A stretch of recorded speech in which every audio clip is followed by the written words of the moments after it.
ঘড়িতে ঠিক সকাল ৭টা। সকাল সকাল লেক এন্ট্রান্সের বিচ দেখার জন্য আমরা বের হচ্ছি। এখনো সূর্য ঠিকভাবে ওঠে নাই। এটা ছিল অ্যাকচুয়ালি সকাল ৬টা। বাট তখন টাইম ১ ঘন্টা আগানো ছিল, যার কারণে ৭টা। সো আমরা বের হয়ে পড়লাম। এখন একটু আস্তে আস্তে ফর্সা হচ্ছে চারিদিকটা। বাট সেদিন একটু মেঘলা ওয়েদার ছিল। এজন্যে সূর্যোদয়টা প্রপারলি দেখতে পারি নাই। ব্যাড লাক আমাদের। এই সেম ভিউটা আমি রাতের ভিউটা দেখিয়েছিলাম আগের ভিডিওতে। বাট দেখেন দিন আর রাতের লুকের মধ্যে কতটা পার্থক্য। আ দিনের আলো আল্লাহর কত বড় একটা নেয়ামত। আমরা কত সুন্দর সবকিছু ঝকঝকে দেখতে পাই। আলহামদুলিল্লাহ, মাশাআল্লাহ। সো এখান থেকে মূলত বিচটা শুরু। লেকটা ওই ব্রিজ দিয়ে পার হয়ে এসে এখানে লেক এন্ট্রান্সের যে বিচটা। সো আমি ট্রুলি যদি বলি, এই বিচটাতে হেঁটে আমার কাছে হালকা সেন্ট মার্টিন দ্বীপের একটা ভাইব আমি পেয়েছি। যেটা আর কোনো বিচে আমি পাইনি। অস্ট্রেলিয়ার চারিদিকে অনেক বড়, বড় মহাসাগর, বাট বাংলাদেশের সমুদ্র সৈকতের মতো যেই ভাইবটা সেটা পাওয়া যায় না। বাট এইখানে এই বিচে হেঁটে আমি হালকা একটু সেই ভাইবটা পেয়েছি। সো এটাই হচ্ছে মূলত লেক এন্ট্রান্সের যে বিচটা, মূলত দক্ষিণ মহাসাগরেরই একটা অংশ। অস্ট্রেলিয়ার চারিদিকেই তো মহাসাগর, বাট দক্ষিণ মহাসাগরটা অনেকাংশ জুড়ে রয়েছে। এইদিকে ভারত মহাসাগর আছে।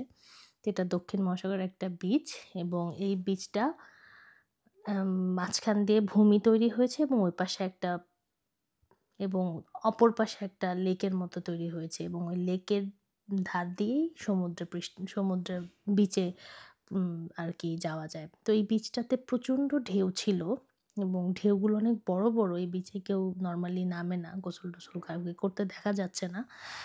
কারণ প্রচণ্ড খরস্রোতার ঢেউ, এবং ঢেউগুলো লাইক আপনার সামনে আসছে আর একদম পাক ঘুরে চলে যাচ্ছে পেছনের দিকে। সো দেখতে অনেক ভয়ংকর লাগছিল। তারপরেও প্রকৃতি তো ভয়ংকর সুন্দরই হয়, মাশাআল্লাহ। আল্লাহর সৃষ্টি যত দেখি তত অবাক হই, এবং আসলে ক্যামেরাতে যেরকম দেখা যায় বাস্তবে তার থেকে অনেক, অনেক আলাদা, অনেক বেশি প্রাণবন্ত, সুন্দর দেখতে লাগে। তো আমি তো এখন ক্যামেরাতেই আপনাদেরকে দেখাতে পারছি, বাট বাস্তবে আমি যেটা দেখেছি সেটা ক্যামেরার থেকেও অনেক সুন্দর। সো এরপরে বিচে কিছুক্ষণ হাঁটলাম। অনেক ঠান্ডা বাতাস ছিল, এবং স্বাভাবিক ওই এলাকাটা আপনার মেলবোর্ন থেকে প্রায় ৪ ঘন্টা ড্রাইভ দূরে, এবং ওখানে মেলবোর্ন শহর থেকে টেম্পারেচার অনেকই কম ছিল। প্রায় আমরা যখন এখানে হাঁটছি তখন প্রায় ৭ ডিগ্রি অথবা ৮ ডিগ্রি টেম্পারেচার ছিল, এবং তার সাথে প্রচণ্ড ঠান্ডা বাতাস। তো শীতের কাপড়-চোপড় পরেই আমরা গিয়েছিলাম বিচের ধারে হাঁটার জন্য। মূলত এই বিচটাই দেখতে আমরা এখানে এসেছিলাম। খুবই কোয়াইট একটা প্লেস।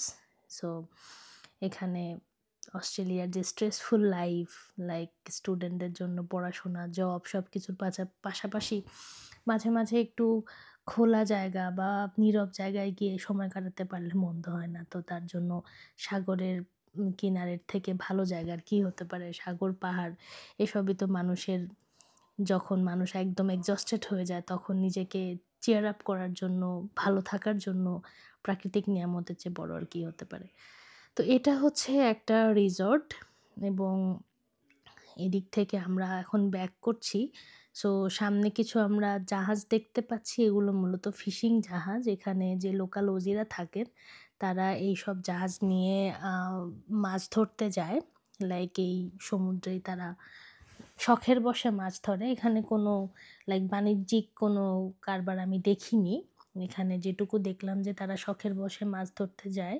কারণ তারা একটা বয়স পরে এসব নিয়ে থাকতে পছন্দ করে। তো সব মিলে জায়গাটা অনেক সুন্দর ছিল, এবং সকালের যদিও সূর্যোদয় দেখতে পাইনি, তারপরেও ভ্রমণটা ভালো ছিল।